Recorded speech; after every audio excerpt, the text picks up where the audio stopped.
Good afternoon. Thank you for joining the Committee on Education. We are hearing one bill, and we are in room 225. It is now 4:15 p.m. and the bill is 8 CR 166 HD1, Charter School Commission Develop Governing Process.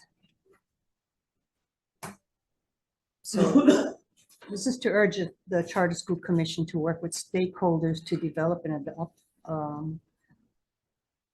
Hawai'i administrative rules governing the negotiation process between Commission and public charter schools.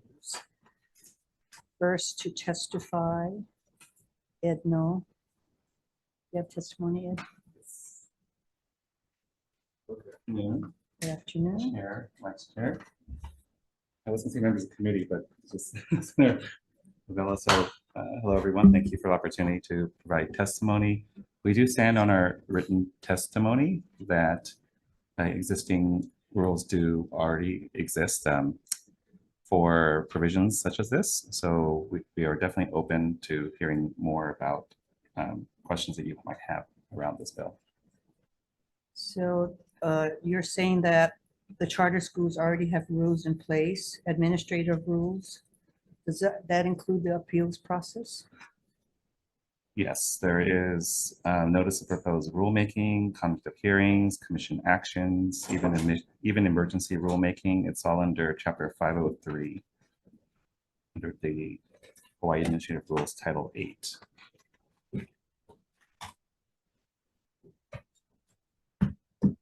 And then the last section there is the petitions for adoption, amendment, or repeal of rules.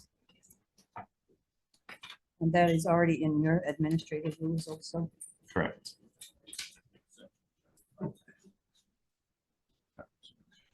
That would be section 510 as well.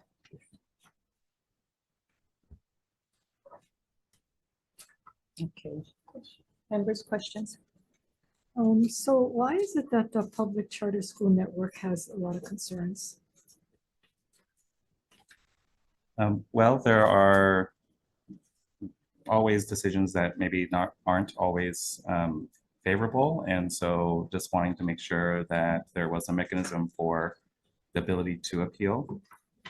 As I'm fairly new in the position, I'm still learning what those issues are and wanting to work with all the charter leaders and their governing boards. I've been making every effort to visit all the schools before the end of the school year, just so I can understand a lot of what the issues might be. Because they say in their testimony, our network and its member schools have raised serious concerns regarding charter school contract 4.0 and previous versions. Our concerns encompass the following issues: violations of statutory or regulatory provisions, excessive exercise of authority or jurisdiction by the commission, unlawful procedures, arbitrary or capricious actions, conflicts with or contradicts national best practice, does not outline the roles and responsibilities of the commission. School leaders have unanimously expressed their dissatisfaction with the contract.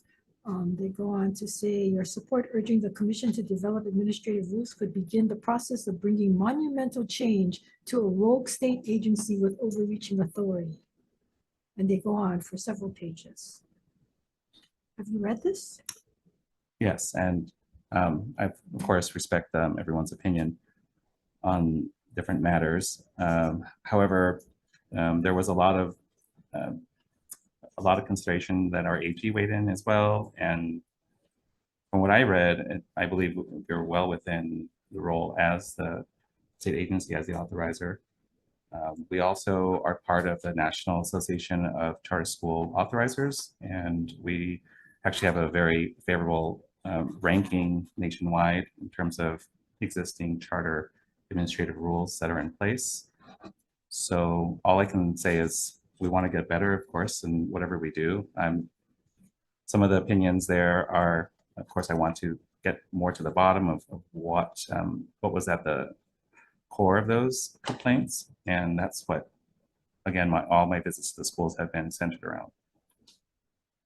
So reading the be it resolved in this resolution, that wouldn't hurt you guys. In fact, if anything, would help to strengthen the process. Yeah, again, always open to improve, and saw this as an opportunity to also just highlight the fact that there are rules in place, so wanted to build on those. I know some of these last revisions were in 2018, so if there needed to be, or is that 16, 18, then we could revisit them. So this is urging the Charter School Commission to work with the Board of Education, public charter schools, and advocacy organizations to develop and adopt rules, administrative rules, or probably could include administrative rules, including rules governing negotiations between the commission and public charter schools. We have further resolved in developing the administrative rules, the State Public Charter School Commission consider providing an appeals process before the Board of Education. We're addressing complaints regarding the commission's execution of administrative rules, including rules governing negotiations. Yeah, and again, as far as I can tell through the the documents that are on our website, because we do capture all the minutes from all the different meetings, that there is a precedence of an appeals process, and this is most, and we highlighted those in our testimony with links to our website. Okay, but you said, how new are you? 2 months tomorrow. 2 months tomorrow, so I don't know that gives you a whole lot of background as to what the processes have been, so, okay, thank you. So Ed, if you already have the process in place, and this bill would not hurt you at all. Yes, Resolution, I'm sorry. The resolution, I think again, it just will strengthen us as an organization. Okay, great. Members, further questions?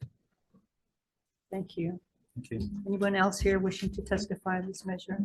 If not, members, the recommendation of the chair would be to pass this resolution unamended. Chair votes aye. Recommendation to pass HCR 166 HD1 unamended. Chair votes aye. Vice Chair votes aye. Aye. Senator Richards. Excuse, Senator Gonzalez. Aye. Okay, board members present voting in the affirmative, recommendation is adopted. Thank you. That was the only matter we had before us. This meeting is adjourned.